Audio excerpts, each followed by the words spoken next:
Ce qui m'a marqué, c'est le témoignage d'un manifestant allemand qui évoquait de façon sous-jacente la mauvaise conscience occidentale après la Shoah, qui conduit parfois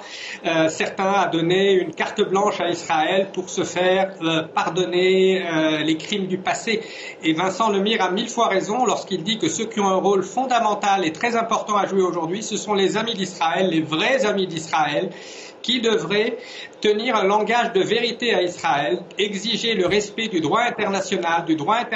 humanitaire. Ça ne devrait pas être quelque chose de controversé. Le problème, c'est qu'aujourd'hui, parmi ceux qui soutiennent Israël sur la scène internationale, il y a énormément d'antisémites,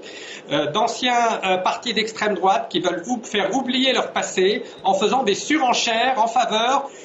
d'Israël malgré toutes ces dérives coloniales dont on a parlé.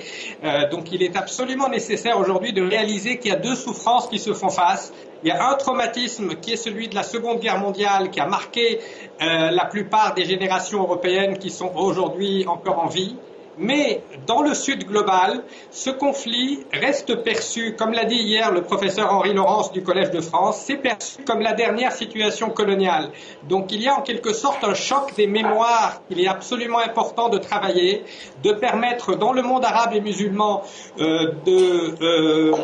comprendre la souffrance de la Shoah, de lutter contre le négationnisme et l'antisémitisme, mais également